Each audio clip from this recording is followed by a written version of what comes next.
क्या कहते हैं चाय की दुकान पे बैठ के? बात भी नहीं करते, मैं बता रहा हूं, बात भी नहीं करते। बात पता है क्यों हो रही? सोशल मीडिया पे क्यों एक सर्विंग ऑफिसर के ऊपर इस तरह से किया जा रहा है? क्योंकि वो महिला है। Easy to target, you can question the character.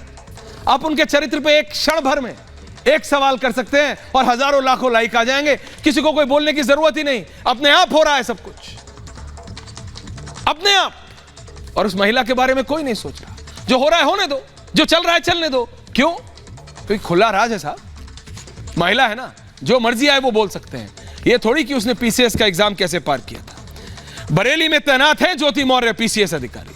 2010 में आलोक मौर्य से शादी हुई, जैसे मैंने आपको बताया था। 2015 में पीसीएस में चयन हो गया था उनका। पीसीएस में 16वीं रैंक, ये मार्क करिएगा, एनग्रेव दिस, 16th रैंक थी, 16वीं रैंक।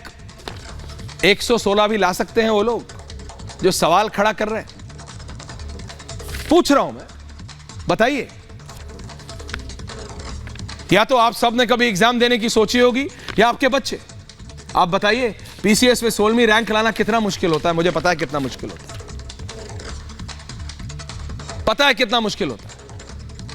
एंट्रेंस की तैयारी, क्या क्या करना पड़ता है। 16th rank and what is she getting?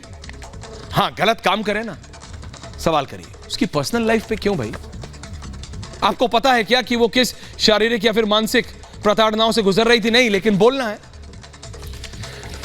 2 जुड़वा बेटियों के साथ रहती हैं, 6 जिलों में हो चुकी है तैनाती, बनारस की रहने वाली हैं, 2 बेटियां हैं इनकी, 2 बेटियां। लेकिन उन सोशल मीडिया के लोगों को थोड़ी कुछ पता है। मुझे तो आई डाउट कि उन्हें पता भी होगा कि उनकी 2 बेटियां हैं, लेकिन बोलना है क्योंकि वायरल होना, बोलना है क्यों? क्योंकि लाइक्स लाने हैं।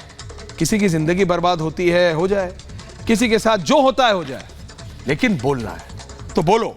चतुर, अब जरा आलोक मौर्य के बारे में जरा बता दें, क्योंकि ये तो बता दिया ना कि ये कौन थे। आलोक मौर्य के बारे में जरा बता देते हैं। आलोक मौर्य, जिनका एक बहुत ही भावुक स्थिति में, और मैं मान सकता हूं, 100% कह रहा हूं, एक बार सवाल नहीं खड़ा कर रहा कि उन्होंने अपने जीवन की सारी कमाई ज्योति जी की पढ़ाई में लगा दी, सारी लगा दी होगी। मैं एक बार नहीं सवाल खड़ा करूंगा, लेकिन क्या पता है आपको, वो चतुर श्रेणी के कर्मचारी हैं, बहुत मेहनती हैं, आजमगढ़ के रहने वाले हैं, प्रयागराज से ग्रेजुएशन की। उनके पिताजी पेशे से टीचर थे, पुलिस में जाना चाहते थे लेकिन सफलता नहीं मिली। सफाई कर्मचारी में उनका चयन हुआ और उन्होंने बहुत ही हिम्मत से काम किया। इसमें क्या खराबी? अगर कोई चतुर श्रेणी का, if someone is a 4th grade employ, अपनी मेहनत से कमा रहा है, अच्छी बात है। लेकिन गलत वहां है कि जब किसी एक के कहने से आप दूसरे के चरित्र पर सवाल कर लेते हैं। समझ रहे हैं आप? आपको एक मैं कुछ फैक्ट्स देना चाहता हूं, क्योंकि पता होने चाहिए देश की जनता को। मेरे साथ पैनलिस्ट भी जुड़ेंगे, मेरे साथी भी हैं, आम लोगों के साथ। अनामिका जी आ रहा हूं, नेहा जी आ रहा हूं, लेकिन ये कुछ फैक्ट्स हैं। 2-3 मिनट और दीजिए आप लोग, मुझे दिखा दीजिए एक बार दोनों कौन है। नेहा जी, अनामिका जी, सिर्फ 5 मिनट मेरे को और दीजिए, because there are certain facts ma'am which I would want to give. नमस्कार, थैंक यू शनिवार दोपहर को भी हमारे साथ जुड़ने के लिए। अनामिका जी, मेरे को पता है आपके यहाँ फंक्शन है, नेहा जी आप कहीं बाहर है, but thank you so much जुड़ने के लिए, thank you so much ma'am. लेकिन मैं कुछ फैक्ट्स देना चाहता हूं। आपको पता है, नौकरी पेशी महिलाएं इस समय भारत में शादीशुदा लोगों में, ये फैक्ट जरा ग्राफिक ऑन एयर कर दो शर्मा। भारत में शादीशुदा लोगों में नौकरी पेशी महिलाएं 32% है, 32%। जो पुरुष नौकरी करते हैं वो 98% है। डिफरेंस देखिएगा, पुरुष 98% है, महिलाएं 32%। आयु वर्ग 15 से 49 साल, और ये हमारा जो सोर्स है वो नेशनल फैमिली हेल्थ सर्वे है।